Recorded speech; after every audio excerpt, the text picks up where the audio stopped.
네, 시사살롱 일부 함께하고 계십니다. 오늘 화요일에는요, 알고 보면 쉬운 이야기, 인문학 이야기를 함께 나누려고 합니다. 다방면에 있어서 정말 많은 지식들을 가지고 계신 분입니다. 최응환 박사님 소개해 드릴게요. 전화 연결했습니다. 안녕하세요, 박사님. 네, 안녕하세요. 네, 반갑습니다. 반갑습니다. 네, 오늘 첫 시간이라서 제가 간략하게 우리 최 대표님 소개를 해야겠어요. 이 스펙이 너무나도 화려하셔서 제가 혹시라도 너무 스트레스 받는 젊은 청취자분들이 계실까봐 너무 구체적으로 네, 학교 뭐 이런 얘기 안 하겠습니다. 지금 최응환 박사님은 CKP 부대표 및 국제조세 부분 책임 파트너입니다. 경제학 박사이신데요. 법학 박사도 가지고 계신 변호사입니다. 네, 한국의 김앤장 법무법인 파트너 변호사시고요. M&A 국제조세 파트너로 활동을 하고 계십니다. 네, 우리 청취자분들께 첫 인사 좀 부탁드릴까요, 박사님? 네, 안녕하세요. 이렇게 좋은 프로그램에서 여러분들을 만나게 돼서 너무 기쁩니다. 그리고 또 올해가 이민년 첫 날이라서 더 훨씬 더 기쁜 것 같은데, 이거 듣고 계신 모든 청취자 여러분들 아주 보람차고 행복한 한 해가 되기를 진심으로 기원드립니다. 네, 네. 그리고 저는 지금은 CKP고요. 김앤장은 예전에 있었고. 김앤장에서 일을 하셨고요. 지금은 네네. CKP에 계시는군요. 주로 네. 어떤 일 하십니까? 국제조세부문 책임 파트너로 일하고 계신데요. 네. 뭐 M&A 이런 활동 하시는 건가요? 거기에 도움을 주시는 건가요? 그러니까 국제조세 하면은 이제 국가 2개 이상이 연관되어 있는 경우에 텍스 문제니까 네네. 주로 한국계 기업이 미국에 자회사가 있다든가 아니면 네. 미국 회사가 한국에 투자를 할 때 네. 한국에 자회사가 있을 때 발생하는 국제조세 문제 또는 한국에 있는 분이 미국에 출자를 한다든가 아니면은 뭐 미국에 계신 우리 동포나 교포분이 다시 한국에 투자를 한다든가 할 때 나올 수 있는 네. 법인세, 그다음에 개인 소득세 이슈, 네. 아니면은 뭐 재산을 이전한다든가 아니면 뭐 양도 아니면은 뭐 증여할 때 나오는 이런 여러 가지 한국이나 미국 텍스 문제를 종합적으로 상담드리는 그런 업무를 하고 있고 네. 지금 사회자님께서 말씀해 주신 대로 네. 그 M&A 관련돼서 또 회계법인에서 할 수 있는 여러 가지 due diligence라든가 아니면 tax diligence라든가 이런 업무도 하고 있고 네. 또 네. 기업 가치 평가 valuation 업무도 하고 있습니다. 네. 지금 저희 유튜브 댓글에요. 박사님이 나오자마자 우리 박사님 화이팅! 최영아 박사님 존경합니다. 그래요? 네. 우리 직원들한테 네, 이게 시킨 게 너무 티나지 않게 해야 되는데 너무 미남이서야 이런 거 쓰는 사람은 없었나 보죠.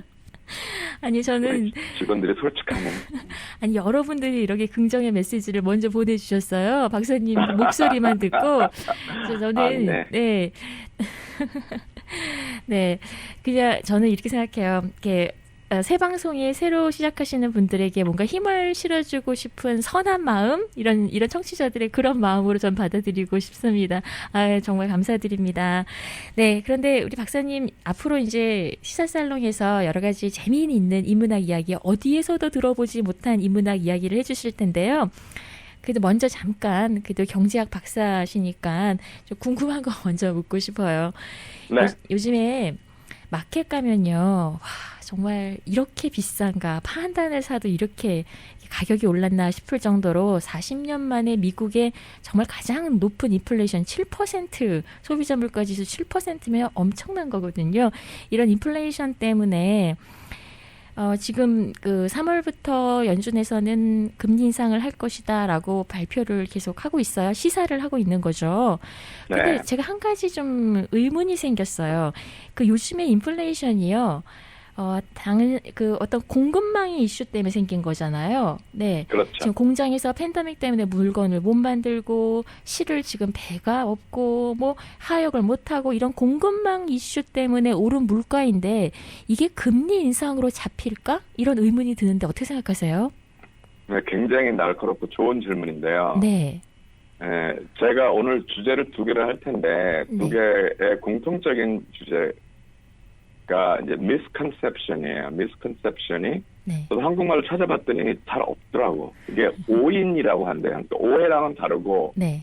misconception이 오해는 아니고 네. mistake도 아닌데 네. 인식을 잘못하는 거가 이제 misconception이거든요. 그렇죠. 오인이죠. 오인. 네. 네, 네. 오인. 네. 그래서 인플레이션을 그래도 사람들이 아니까 네. 이제 사람들이 오인하는 게 뭐냐 하면 네. 가격이 오르는 거는 다 인플레이션이고 네. 그 인플레이션을 잡으려면 이자를 올려야 된다라고 네. 아는 것만 해도 상당히 대단히 많이 아시는 건데 네. 그걸 그렇게 이제 표면적으로 아는 거를 갖다가 이제 어떤 전체적인 경제적 판단이라고 네. 오인하는 경우가 많아요. 네, 지금 네. 말씀하신 걸 다시 한번 좀 설명을 해드리면 네. 그 인플레이션이라는 건 이제 지속적인 가격 인상이 이게 어떤 특정 가격이 아니라 어떤 전반적인 분야에서 가격이 인상되는 걸 말하는 거고요. 네. 그 인플레이션이라고 하지만은 거기에는 이제 요인이 당연히 두 가지가 있어요. 하나는 공급은 똑같은데 수요가 많이 늘어나서 물건 가격이 다 전반적으로 오르는 인플레이션이 있고 네. 수요가 크게 바뀐 건 없는데 네. 공급이 줄어들거나 갑자기 제때 늘어나지 않아가지고 가격이 오르는 게 있어요. 그래서 첫 번째 거를 수요에서 발생되는 초과 수요에서 발생되는 인플레이션이라고 해서 네. demand inflation이라고 하고 네. 그다음에 후자를 공급 부족에서 발생하는 supply side inflation이라고 그래요. 그래서 네. 거기에 대한 처방이나 아니면 그 해악이나 효과도 네. 두 개를 따로 분리해서 생각하지 않으면은 전혀 엉뚱한 결과가 나올 수가 있어요. 네. 그쵸? 네. 네. 또 경제적 처방이라는 게 결과적으로 정부가 뭔가 적극적으로 한다는 얘기인데 네. 만일 잘못된 처방을 내려서 잘못된 행동으로 한다면 그거는 굉장히 우리 경제에 나쁜 영향을 미칠 수가 있죠. 네네. 그렇다면 지금 금리 인상을 함으로 인해서 인플레이션을 잡겠다라고 연준이 계속 시사하는 그 의도는 뭘까요? 자, 우선 네. 시사만 하고 있어요. 네. 보면은 미국 연준 아시겠지만 이제 Federal Reserve Board라서 한국말로는 연방준비제도라고 하던데 네. 연준 이제 기본 이자율이 있죠. 그거를 토대로 해서 이제 은행 이자율이 결정이 되는데 네. 그거는 지금 0.25% 정도에서 지금 거의 변동이 없어요. 네. 그래서 사람들이 이제 인플레이션이 막 6, 7%가 된다고 주장을 하면서 네. 그 인플레이션을 잡기 위해서 연준이 이자율을 올려야 된다라고 주장하는 사람들이 많이 나오는데 네. 근데 아까 말씀드린 대로 그리고 사회자가 처음부터 잘 지적해 주신 대로 네. 지금 인플레이션은 사람들이 돈이 막 넘쳐 나가지고 흥청망청 돈을 많이 쓰기 때문에 물건 가격들이 오르는 인플레이션이 아니라 그렇죠. 공급이 제한되고 공장 가동이 잘 안 되고 공장에서 물건이 만들어져도 그게 시핑이 안 되고 시핑이 돼도 또 그걸 제대로 유통이 안 되고 이렇게 해서 전반적으로 서플라이 체인이 코비드 때문에 많이 망가져 있어서 제품들이 제때제때 공급이 안 돼가지고 물건 가격이 오르는 거기 때문에 네. 그거는 이자율을 올림으로써 전혀 해결이 안 되는 문제거든요. 네네. 그래서 대부분 양심적인 경제학자들도 다 그걸 알고 있고 네.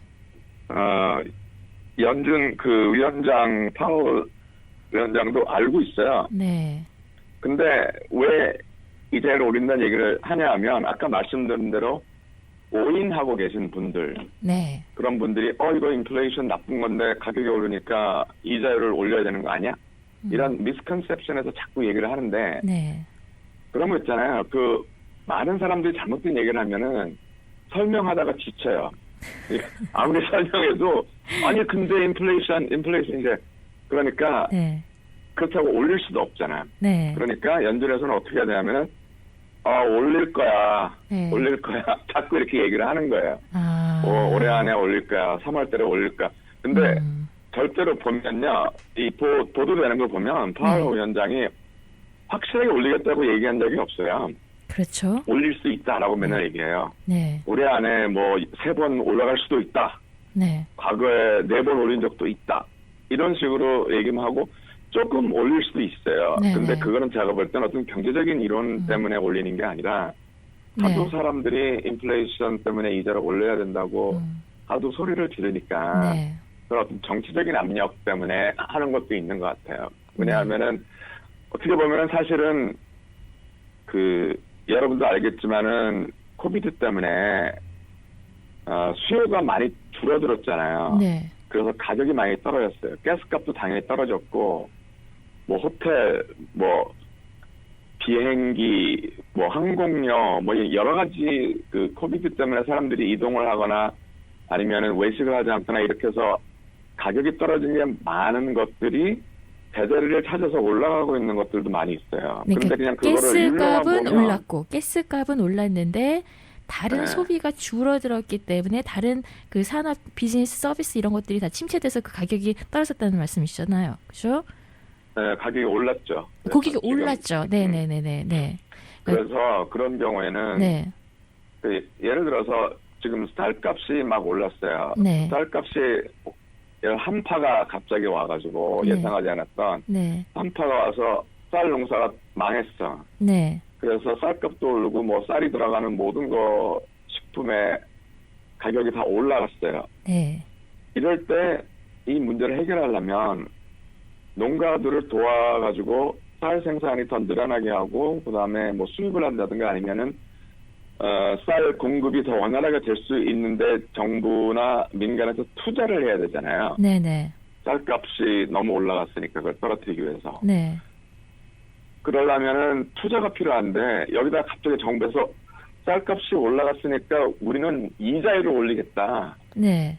라고 하면은 우선 쌀 농사가 망한 농가들은 갑자기 이자 부담이 커지니까 예를 들어가지고 뭐 추가적으로 농사도 하지도 못하고 인프라에 투자도 못하고 그러면 쌀값은 더 올라가요. 네. 그러니까 생각해 보시면은 왜 쌀값이 올랐는데 이자를 올릴까? 그거는 말이 안 되는 정책이잖아요. 네네. 예, 근데 아까 말씀드린 대로 왜 그렇게 하느냐? 네. 그러면은 물가 지금 사실 어떻게 할 수가 없거든요. 이거는 미국만 할 수 있는 게 아니라 중국에서 공장이 가동이 잘 안 된다든가 곧 공장에서 물건이 나온다고 하더라도 네. 미국으로 공급이 안 되고 그런 거를 미국이 어떻게 혼자서 미국 대통령이 네. 중국 공장 가동을 어떻게 해결할 수 좌우하겠어요? 없죠. 네. 아니면은 배들도 네. 배들이 움직일 때는요 네. 밸런스가 되게 중요해요. 왜냐면은 네. 배가 움직일 때 돈이 많이 들잖아요. 그러니까 예를 들어서 중국에 수출하면 물건이 실나가고 돌아올 때 배가 빈 채로 돌아오면 망해요. 선사가. 네. 예, 차서 들어와야 돼. 네. 뭐든지. 네. 근데 그래서 중국에서는 공장이 막 잘 가동돼가지고 물건이 오는데 네. 미국에서 중국으로 가는 게 미국 쪽에 서플라이 체인이 망가져가지고 못 간다. 그러면은 배들을 운영하기가 어렵고 운영하더라도 그 운임료가 굉장히 높아지겠죠. 네. 왜냐하면 그러니까 택시 운전사가 공항에 갈 때는 사람 태워 가는데 올 때 빈차로 와야 된다 그러면은 돈을 많이 받아야 될 거 아니에요? 네. 그런 식으로 중국의 입장에서도 무조건 만들었다고 배에다 실어 보낼 수가 없는 게 네. 배가 빈채로 오게 되면은 수지가 안 맞는 거예요. 운송료 때문에. 네. 그러니까 이건 글로벌한 서플라이 체인이 지금 많이 망가져 있기 때문에 네. 그거를 국제협력으로 하고 예를 들어서 뭐 백신 접종률을 늘린다든가 아니면 뭐 방역 정책을 좀 더 효율적으로 해서 경제가 회복할 수 있도록 글로벌 경제가 회복할 수 있도록 해야지 물건 가격이 전반적으로 떨어질 텐데 네. 이자를 올리는 거 가지고는 그거는 전혀 해결이 안 되는 거죠. 제가 이런 의문을 가진 이유도 그렇고 지금 박사님 말씀하신 부분에 대해서 동의하는 부분이 근거가 되는 게요. 70년대, 80년대 오일 쇼크 이후에 그 공급 이슈 때문에 미국의 물가가 확 오른 적이 있었잖아요. 네, 그때 역시 공급 이슈 때문이었거든요. 그때 그렇죠. 막 원유 가격 뛰고 어떤 무슨 자연재해 때문에 식료품 가격이 막 폭등을 했어요. 그때 연준 의장이 아서번스였나요? 그 사람이 아 그래? 그러면은 소비자 물가 지수 중에서 이 공급 이슈의 원인이 되는 거 빼. 원유 가격, 식료품 가격 빼. 그래서 그 당시에 핵심 소비자 물가 지수라는 개념이 나왔는데 그게 아직까지도 쓰고 있거든요. 네. 아, 이렇게 보면 공급 이슈와 금리를 조정하는 것과는 조금은 좀 다른 이유가 있지 않을까라는 생각이 들었는데 결국은 이렇게 금리를 인상한다고 시사를 함으로써 인해서 사람들이 미리 물건을 사재는 그러니까 기대 심리, 이런 기대 소비 심리를 좀 막으려는 차원은 아닐까요? 기대 소비 소비를 심리. 막는 네. 것도 있고, 네, 또 하나는 네, 이렇게 이제 물가가 올라가게 되면 이자율로 잡을 수 없지만 이제 물가가 올라가게 되면 네. 임금이 올라가야 되거든요. 네. 왜냐하면은 근로자 입장에서는 물가는 다 올라가는데 자기 월급은 안 올라가면은 네, 못 살잖아요. 네, 네, 그러니까 미국의 기업들이 이제 우려하는 거는 이렇게 물가가 많이 올라가면 네, 임금이 올라가야 되니까 네. 임금은 한번 올라가면 하방 경직성이 있어서 떨어지기 어렵기 때문에 네, 어떻게 해서라도 물가를 떨어뜨리려고 하는 건데 네, 그 얘기는 뭐냐면 아까 좋은 말씀하셨는데 네, 그래서 외국에서 사오는 것들의 물가를 잡을 수가 없으니까 네, 국내에서 예를 들어가지고 근로자들의 임금을 왕창 줄여버리면 네. 그러면 물가가 떨어지거든요. 그렇겠죠. 소비를 못하니까. 네. 네. 그러니까 그거는 사실은 말도 안 되는 건데 그렇죠. 네. 자꾸 인플레이션 레이트 자체만 보고 거기에다가 뭐 이자율을 올려야 되나 이런 생각만 하고 있다 보면은 네. 무슨 수를 써서라도 물가를 떨어뜨리자 그러면은 결과적으로 외국 물가를 떨어뜨릴 수는 없고 그러니까 국내에 있는 미국 시민들의 제품이나 아니면 그 사람들의 임금을 떨어뜨릴 수밖에 없어요. 네. 그거는 굉장히 그렇지 않아도 코비드 때문에 고통받고 있는 사람들이 그렇죠. 많은데 불가능하죠. 네. 그 불가능할 뿐만 아니라 아주 나쁜 정책이죠. 그렇죠. 네. 음. 네. 그리고 또 어떤 사람들은 네. 이런 얘기를 해요. 그 코비드 때문에 정부에서 뭐 몇천 불 줬는데 네. 그것 때문에 직장을 잃은 사람들이 그 몇천 불을 받아가지고 돈을 흥청망청 써가지고 돈이 넘쳐난다. 네. 경제에 돈이 넘쳐나기 때문에 미국 시장에 그 돈을 회수해야 된다. 뭐 이런 얘기도 하는데 네. 제가 볼 때는 그것도 굉장히 잘못된 얘기인 것 같아요. 지금 자기가 1년에 5만 불 버는 사람이 실직을 해가지고 예를 들어서 실직수당금이랑 뭐 정부조직을 합쳐가지고 3만 불을 유지하고 있다. 그럼 그 사람이 2만 불이 자기가 실질적으로 소득이 줄었는데 네. 그리고 또 인플레이션 때문에 실질 소득이 줄었는데 네. 그 사람들이 뭐 흥청망청 낭비를 하겠어요. 그러지 않거든요. 그렇죠. 네. 그리고 아끼지. 왜냐면 어떻게 될지 모르니까. 네. 그리고 뭐 하나만 또 다른 주제가 있으니까 하나 말씀드리고 가면 네. 네.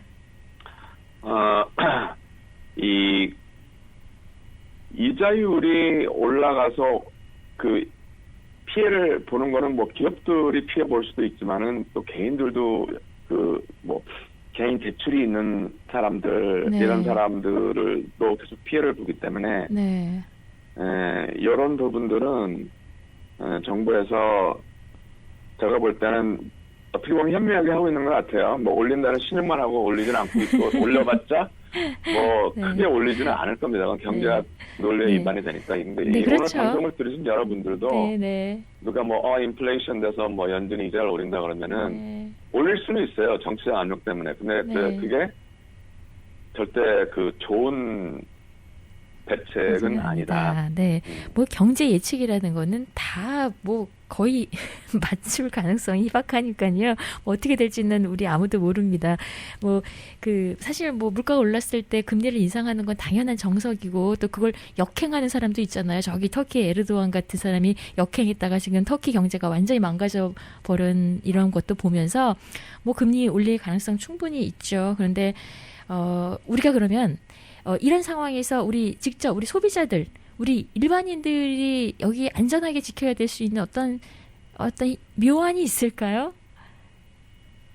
우리가 뭐 어떻게 뭐 현금을 막 확보한다거나 아니면은 뭐 어떤 투자를 줄인다거나 뭐 이런 식의 지금은 그 우리가 이게 코비드 때문에 어떤 외적인 요인 때문에 그런 거지 어떤 미국 경제 구조적인 문제가 발생한 건 아니기 때문에 그렇죠. 그냥 경제학자의 입장에서 말씀드리면 네. 뭐 특별하게 네. 뭐 패턴을 바꾸거나 네.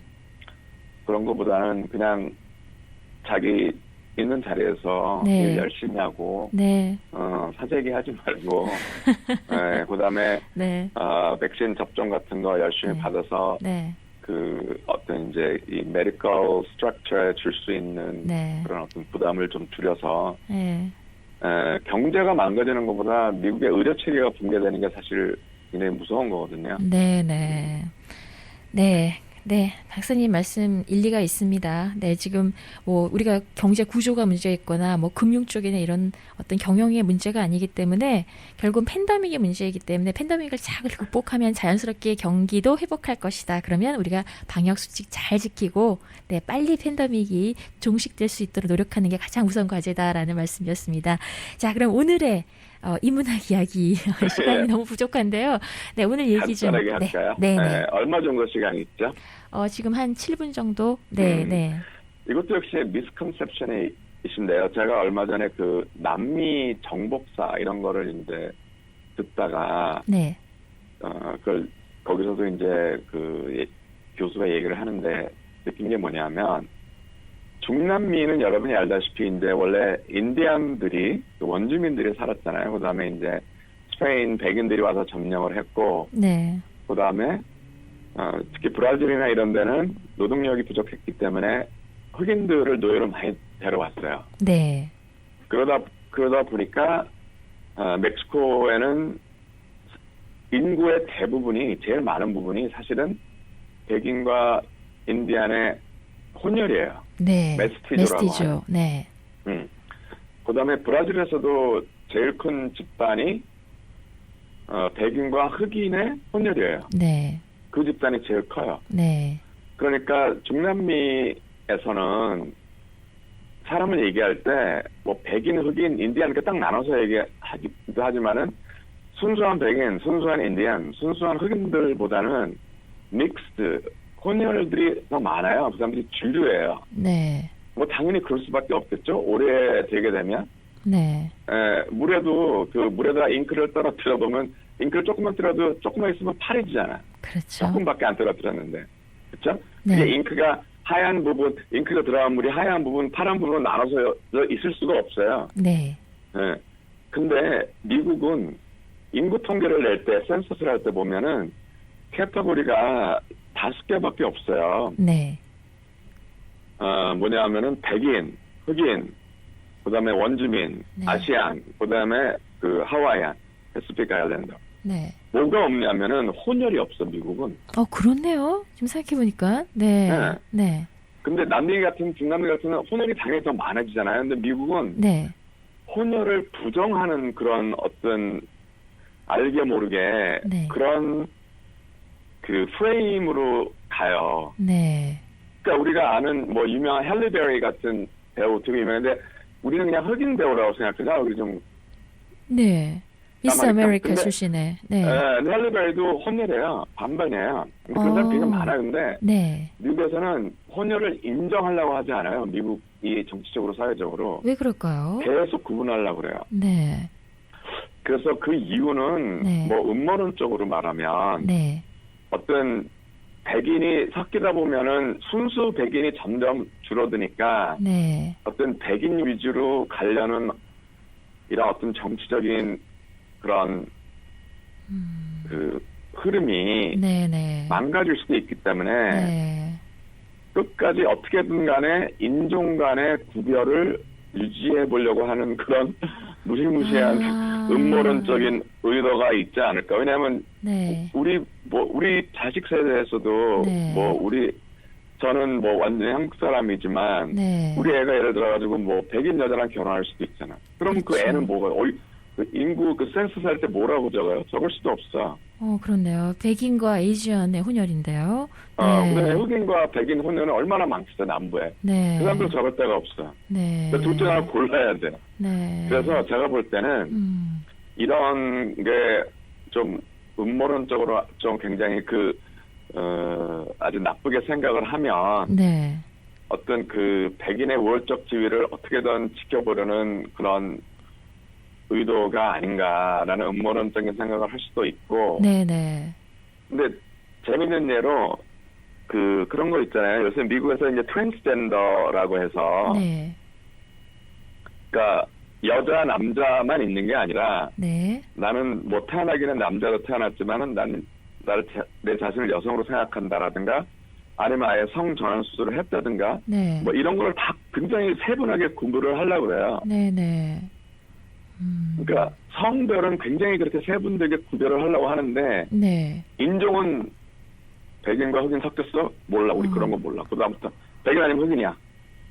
그게 웃긴 것 같아요. 성별은 네. 막 내가 어떤 때는 여성 같은 느낌도 드는데 나는 뭐 그렇다고 해서 여성은 아닌데 그럼 몇 캐러그를 우리가 새로 만들어줄게. 그래서 요새는 여러 이제 어디 사이트에 가도 네. 성별을 물어보면서 대답을 하기 싫으니 아니면 뭐 트랜스젠더니 막 이런 게까지 친절하게 해주는데 네. 그게 진짜로 많이 섞이고 있는 인종에 대해서는 굉장히 엄격하게 분리를 해요. 미국이. 그래서 되게 신기해요. 와, 한 번도 생각해보지 않았는데 이거는 혼혈에 대한 차별이네요. 그렇죠. 그래서 마지막으로 하나 예를 들면 네. 옛날에는 남부에 지금도 이제 시골 가면 있는데 네. 화장실이 네. white only, 네. 그다음에 colored. 예전에 60년대까지 그랬죠. 지금도요? 시골 가면 안 바꾸고 그렇게 돼 있어요. 와. 근데 이제 한국 아직까지요. 사람이 가면은 네. 곤란해. 나는 화이트에 가야 돼, 컬러에 가야 돼. 그러면 이제 그렇네요. 거기 주유소 아저씨가 보고 너는 백인 가라 이렇게 판단을 해줘야 돼.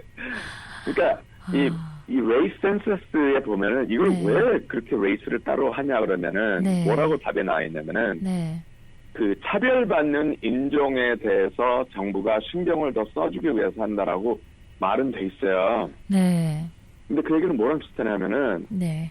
미국 남부에서 흑인 백인을 정확히 나눠야 네. 흑인 화장실을 더 많이 지어줄까 백인 화장실을 더 많이 지어줄까 이걸 판단하기 위해서 한다랑 비슷한 것 같아요. 사실은 아니 화장실이 이래저래 순수 백인도 없고 순수 흑인도 없는데 남부에서는 네. 그냥 다 같이 화장실을 똑같이 쓰면 되지. 왜 백인 화장실, 흑인 화장실을 나눠가면서 흑인이 많아졌으니까 흑인 화장실을 늘려야 돼. 이런 식으로 생각하는 게 어떻게 보면 굉장히 이상한 사고 방식이잖아요. 그렇네요. 네. 네. 오, 박사님, 오늘 이 시간 정말 저는 유익합니다. 예, 우리가 보통 늘 그렇다고 생각하는 것을 다르게 보는 것도 훈련이 되어야 되고, 우리가 생각하지 않은 부분도 들여다보는 훈련도 필요하거든요. 이런 면에서 우리 박사님하고 오늘 그 혼연에 대한 생각을 나눈 건 정말 귀중한 시간이었다는 생각이 듭니다. 왜 생물학의 그 유명한 이야기가 있잖아요. 자연은 순수를 혐오한다. 그 생물학적으로 그렇죠. 봤을 때 모든 유전자들이 많이 다양화되려면 막 섞여야 되거든요. 그래야지만 그렇죠. 강렬해지잖아요. 지금 팬데믹 상황에서 어떤 바이러스가 확 들어왔을 때 우리가 집단 사육하는 그 가축들은 거의 비슷한 유전자로 우리가 알을 잘 낳고 뭐 병이 안 들고 이런 유전자적 그 결합으로 만들어졌기 때문에 유전자가 비슷해서 집단 폐사시키는 상황이 벌어지잖아요. 근데 우리 자연에 있는 철새들은 다양한 유전적인 혼혈이기 때문에 어떤 바이러스가 들어와도 거기에 약한 놈만 죽고 나머지는 살아나는 굉장히 생명력이 강하거든요. 그래서 생물학자들이 이 자연은 순수를 혐오한다고 이야기를 하는데 어떻게 보면 인간도 이렇게 많이 같이 이렇게 섞이면은 더 강해지고 더 아주 우수한 사람이 나올 수도 있겠지만 물론 그런 거는 굉장히 그 생물학적인 얘기지만 뭐 이런 것에 대한 차별을 가진다는 게 참 어리석다라는 생각이 듭니다. 네, 오늘 우리 최응한 박사님과 함께 정말 귀한 시간 가졌습니다. 앞으로도 계속해서 이렇게 좋은 이야기 많이 함께 나눠주시기 바랍니다. 또 다음 주 화요일에 뵙겠습니다. 고맙습니다. 네, 불러주셔서 감사합니다. 네. 네, 여러분 지금 시사살롱 1부 함께하고 계십니다. 잠시 전하는 말씀 듣고